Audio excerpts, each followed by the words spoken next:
Olá, graça e paz do Senhor Jesus seja com todos nós. Uma ótima terça-feira para todos.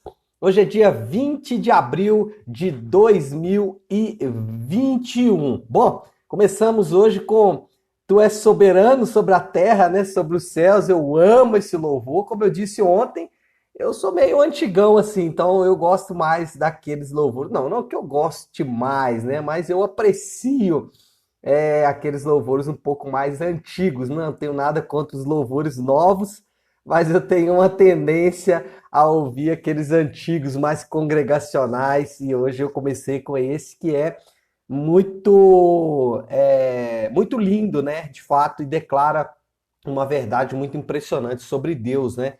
Tu és soberano sobre a terra, sobre os céus. Uma das características do louvor é que ele também ah, ele é usado também para ensinar a palavra de Deus, né? Durante algum tempo, algumas pessoas ensinavam que o louvor era para nos aproximar de Deus e de fato isso acontece, mas o louvor de fato ele existe para ensinar a palavra de Deus, assim como a pregação, assim como a oração e assim por diante. Bom, vamos para a devocional, né, pessoal? Chega de confabulações, vamos para o devocional. Hoje, Juízes de 12 a 14.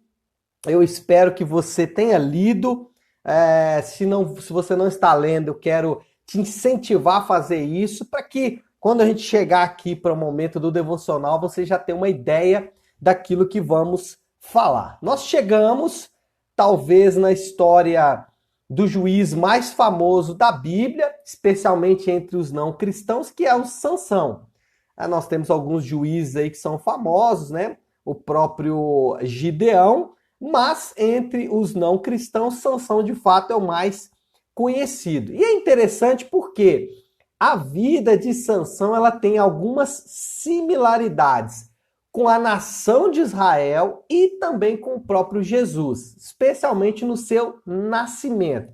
Eu vou passar por esse momento aqui rapidinho, até para a gente fazer um link com o Novo Testamento, mas as similaridades, por exemplo, com Israel. Israel também nasceu por providência de Deus, né? Deus, de forma maravilhosa, formou a nação de Israel. A nação de Israel não foi formada por batalhas, pela submissão de outros povos, mas ela foi formada a partir do plano de Deus, né? Deus ele estabeleceu o seu plano e ele conduziu o seu plano para trazer à luz a nação de Israel, e é o que nós estamos estudando, né? Como Deus lá desde Gênesis vem formando a nação de Israel, vem estabelecendo a nação de Israel. Outra questão importante, outra similaridade entre Sansão e Israel é a capacitação do Espírito Santo.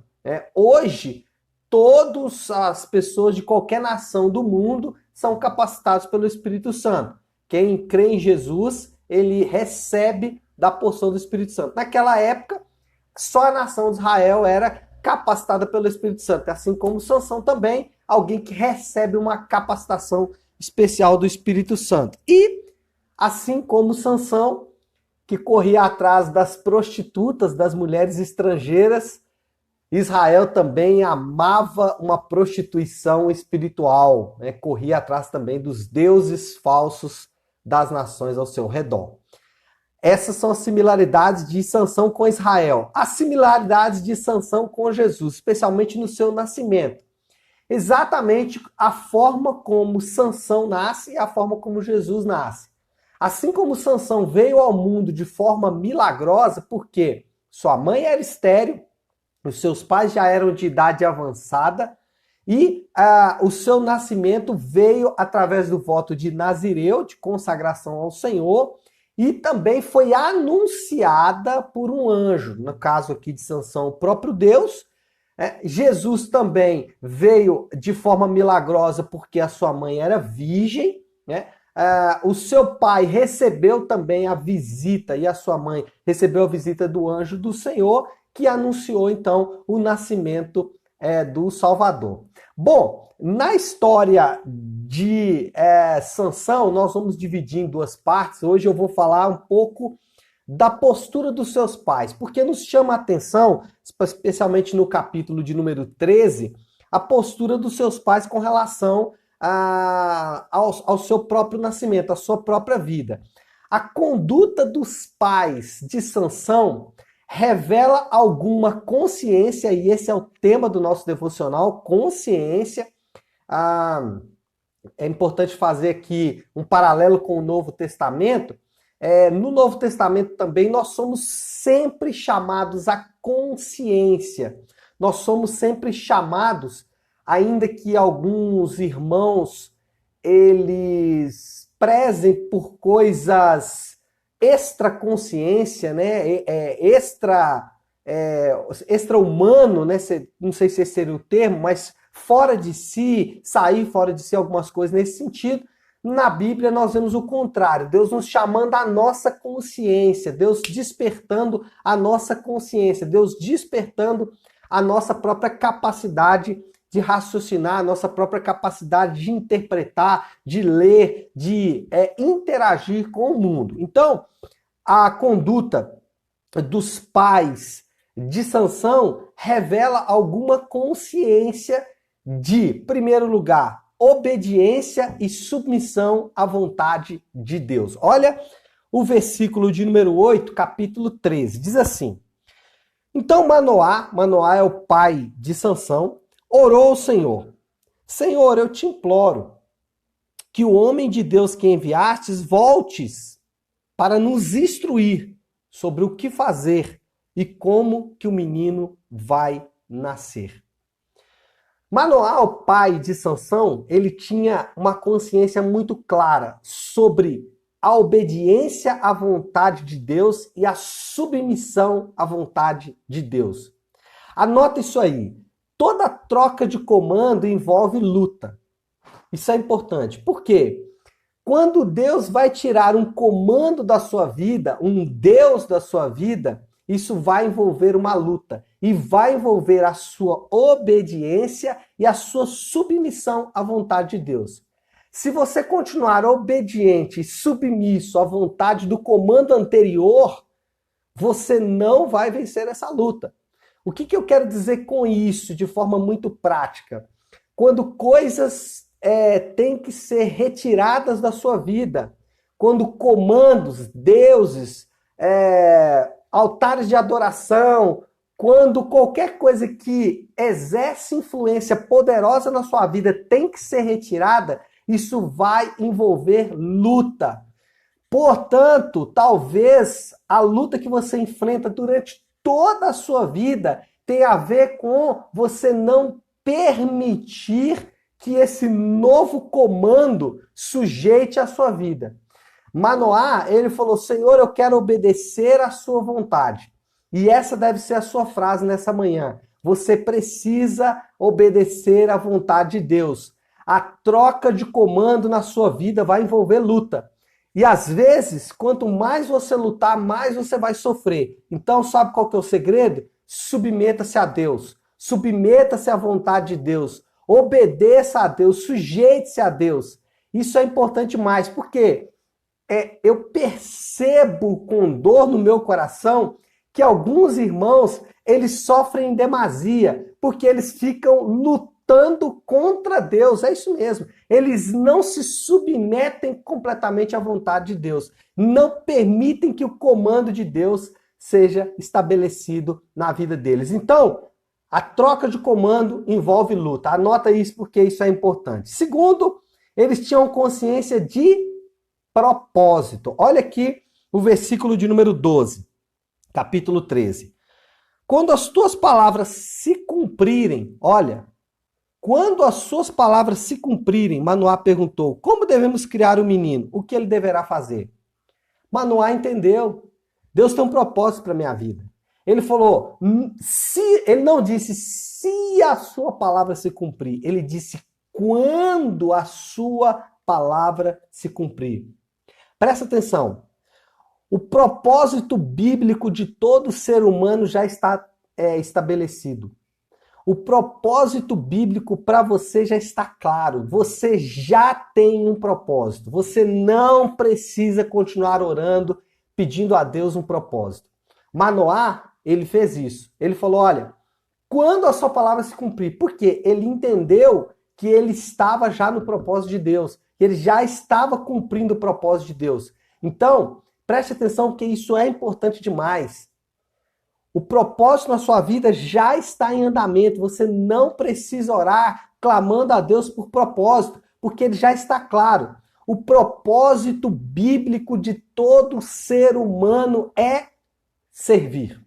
O seu propósito bíblico, o meu propósito bíblico, independente de onde nós estivermos, do emprego que estivermos, dos relacionamentos que estivermos, do país que nós morarmos, da cidade que nós morarmos, do bairro que nós morarmos, não importa. Qualquer lugar que você estiver, o seu propósito já está definido pela Bíblia. E o seu propósito e o meu propósito é servir. Então, sirva as pessoas ao seu redor, sirva aos seus amigos, sirva até mesmo aos seus inimigos. É isso que a Bíblia nos ensina.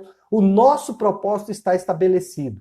Manoá, ele entendeu, ele tinha consciência, olha, peraí, quando a sua palavra se cumprir, não é se a sua palavra se cumprir, ele entendeu, eu já estou no propósito de Deus. E essa deve ser a nossa postura. Você já está no propósito de Deus. A sua vida não é fruto do acaso. A sua vida não é um acidente de percurso de Deus.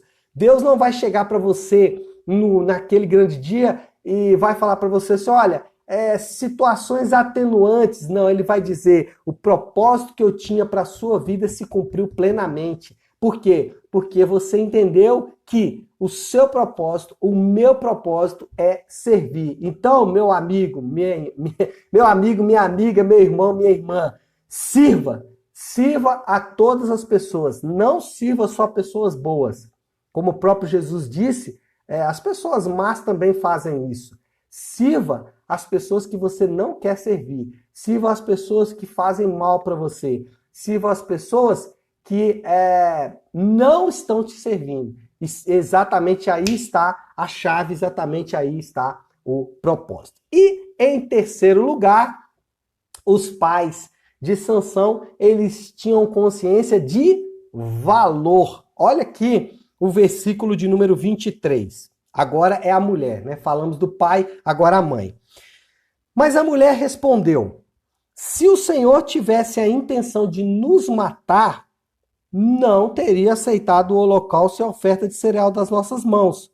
Não nos teria mostrado todas estas coisas e não nos teria revelado o que agora nos revelou. Em outras palavras, a mãe de Sansão, a esposa de Manoá, está dizendo, olha, se Deus quisesse nos matar, ele já teria matado. Então, preste atenção, irmãos, o nosso valor, ele não está naquilo que nós fazemos, mas está naquilo que foi feito por nós. Uau, isso é muito forte. Preste atenção, o seu valor, o meu valor não está naquilo que eu faço. E a grande maioria das frustrações que nós temos é porque nós achamos que o nosso valor está naquilo que fazemos. A mulher de Manoá falou, olha, se Deus quisesse nos matar, para que ele teria nos revelado o que revelou? Então, se Deus não tivesse um propósito na sua vida, se Deus não tivesse algo para você, você acha que Deus teria revelado o Filho dele para você?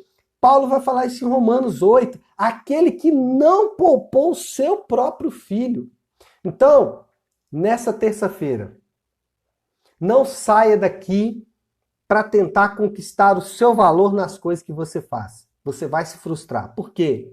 Porque você vai fazer, voltando para o ponto anterior, você vai servir, você vai amar, você vai perdoar e certamente, você não vai receber a paga de acordo com aquilo que você acha que você merece. Você não vai receber.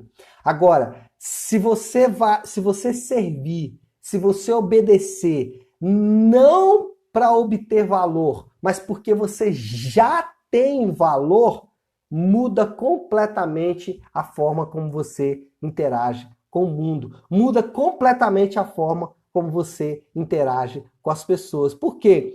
O seu valor não está no que você faz. O seu valor não está em você ser bom, em você ser honesto, em você ser fiel. Não. O seu valor está no fato de que Jesus foi fiel, Jesus foi amoroso, Jesus foi bondoso com você. E porque ele foi bondoso para você, ele mostrou o seu valor. Então, independente do reconhecimento das pessoas, independente do que as pessoas podem fazer por você, o seu valor não está nisso. O seu valor está no Rei da Glória. É forte ou não é isso, né? Como o pessoal gosta de dizer, é muito forte, irmãos. Então, boa terça-feira para nós. Como? Primeiro, troca de comando envolve luta. Irmão, comece a obedecer a Deus agora. Submeta-se à vontade dele agora. Se você permanecer nessa luta, só vai trazer sofrimento para você. Segundo, Deus já estabeleceu um propósito para você. Seu propósito é servir. Terceiro, você tem valor. O seu valor não é o que você vai fazer. O seu valor é o que foi feito por você na cruz do Calvário. Oremos! Oremos por esta palavra, né, meus irmãos? Oremos por esta palavra. Se você puder agora, feche os seus olhos, curva a sua cabeça e vamos orar. Senhor nosso Deus, Pai de graça, Deus de amor e misericórdia, nós te adoramos, bendizemos o teu nome, declaramos como o Senhor nos ensinou na oração do Pai Nosso. Seja feita a tua vontade, assim na terra como no céu. Pai, eu sei que oramos isso com frequência, mas quando somos desafiados a aceitar a sua vontade, meu Deus, é muito difícil. Por isso, Pai, nessa manhã nós pedimos, ajuda-nos nessa troca de comando. Senhor, eu sei que nós resistimos à submissão total ao Senhor. Eu sei, muitas vezes eu faço isso, mas nessa manhã, Pai, eu quero pedir ajuda. E de forma honesta, dizer, meu Deus, eu me submeto e obedeço ao Senhor, Pai. Ainda que eu vá falhar nisso, eu quero me comprometer nesse sentido. Eu quero comprometer a obedecer ao Senhor, meu Pai.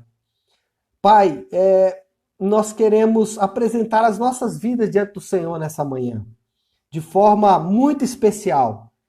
Senhor Deus, os dias são maus, a situação, ela se assevera a cada dia, pessoas estão desesperançadas, pessoas estão, Senhor Deus, feridas, machucadas, rancorosas, e a nossa oração nessa manhã é muito específica, é para que o Senhor possa suprir a nossa casa de o alimento, o pão de cada dia, nos suprir de saúde, e também, Senhor Deus, nos suprir de amor, de esperança, de graça, porque, de fato, os dias não são fáceis. Mas, Senhor Deus, não nos deixe olhar para aquilo que, de fato, é tão difícil nesses dias. Senhor, se olharmos ao nosso redor, se olharmos para as notícias, para a nossa própria vida, vamos ter uma tendência natural ao desespero. Mas, Senhor Deus, não permite que o nosso coração entre nesse caminho, mas que o nosso coração possa descansar completamente no teu propósito, na tua vontade. Nós oramos, Senhor Deus, em nome do teu santo Filho Jesus. Amém. Amém, pessoal? Bom, então é isso. Uma ótima terça-feira para todos nós. Que Deus nos abençoe e fiquem com Deus.